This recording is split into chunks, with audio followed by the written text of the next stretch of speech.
¿Qué tan conscientes somos de lo que nos hace vulnerables a creer en noticias falsas?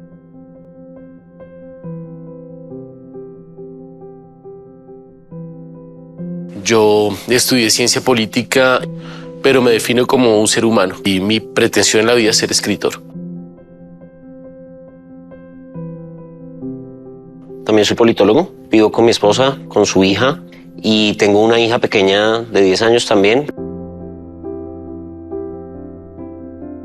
Yo estudié ingeniería en la Universidad Nacional. Me dediqué al comercio y a los negocios. Tengo 2 hijos, una esposa.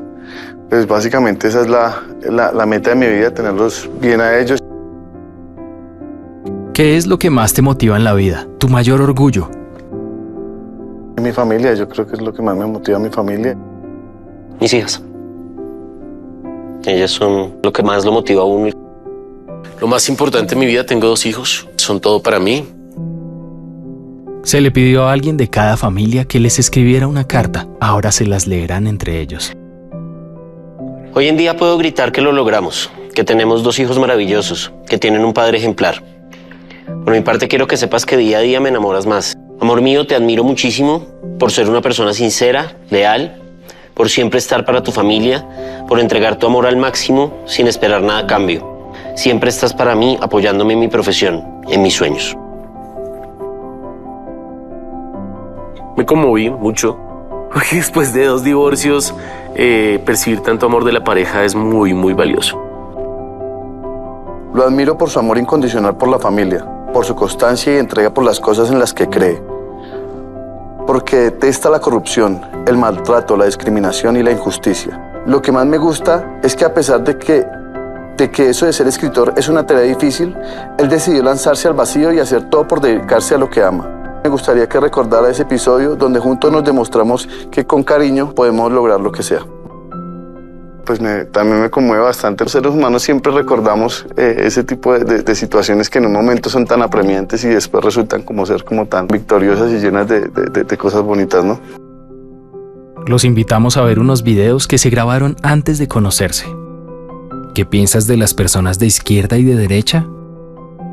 Yo creo que los extremos, no solo la izquierda, sino la extrema derecha también, tienen un problema y es que tienden a generar proyectos, por un lado, que son utópicos. ¿Qué piensas de las personas de derecha? Yo creo que son dogmáticos y el dogma limita la capacidad para razonar. Entonces sí creo que las personas de derecha que están como ligados a sus valores tradicionales, a la religión, al status quo, sí tienen más limitaciones para razonar por sí mismos. ¿Qué piensas de las personas de izquierda? Yo pasé por una universidad pública y hay veces de verdad el discurso es tan recalcitrante que lo vuelve a uno para el otro lado. Plantear cambios tan radicales como cambiar políticamente a otro esquema económico o lo que sea una solución, no es válido. ¿Qué piensas de las personas de centro? Las personas que se quedan como en la mitad de un grupo o no, pues normalmente tienden a extinguirse, sí, evolutivamente. Me parece que es una visión facilista en mi opinión porque no se comprometen, ¿no? Y no sienten ningún remordimiento porque su centro les permite ser bastante versátiles. El centro es cualquier cosa. Deshumanizamos a otros cuando pensamos o decimos que no tienen nuestras mismas capacidades, que no pueden cambiar o que no tienen sentimientos y valores como los nuestros. Esto nos sucede a personas de todas las orillas ideológicas. ¿Qué pasaría si desde todas las orillas paramos de deshumanizar a otros? Hay veces uno pone a las demás personas como si no fueran personas. Digamos ahorita que hemos compartido algo, una pequeña parte de lo que han sido nuestras vivencias emocionales, familiares y todo eso, yo creo que no se mira uno de pronto con los mismos ojos, ¿no? O sea, como que ya no ve a uno a izquierdoso, sino a una persona que pasó por un poco de cosas, de situaciones de vida. Y lo estábamos comentando ahorita, yo creo que hay un elemento y es que al menos nosotros 3 no pensamos muy distinto. Creo que humanizar el debate contribuye mucho a que se construya paz. Pues cuando tú conviertes al otro en una caricatura, pues es muy difícil que puedas interactuar con ella. ¿Qué admiran unos de otros? Parte de los rasgos en común que uno va encontrando, pues uno ve que hay una construcción de proyectos de vida. Y son unos proyectos de vida que no tomaron caminos fáciles, que eso es muy, muy admirable. Tú te consideras de izquierda, pero como yo veo la génesis pues, de su vida más de derecha, ¿no? Más de privilegios y todo. Y pues yo me considero un poco más de centro derecha y la verdad mis orígenes son muy humildes.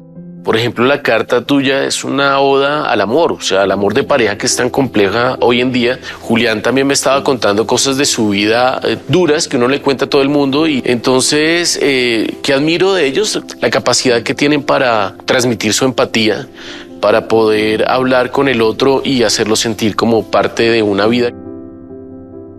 ¿Qué hubiera pasado si el que participa en el ejercicio fueras tú? Nuestras investigaciones en Colombia nos indican que entre más deshumanizamos, también somos más vulnerables a las noticias falsas y a la manipulación informática. Haz consciente de los momentos en donde caes en deshumanizar a otros. Haz consciente de cuando otros te están invitando a hacerlo y no lo hagas. Empodérate frente a la desinformación. Tú eres indispensable para que paremos la ola de desinformación y deshumanización. Si quieres aprender más sobre cómo ser menos vulnerable a las noticias falsas, ingresa a www.somosdeep.com.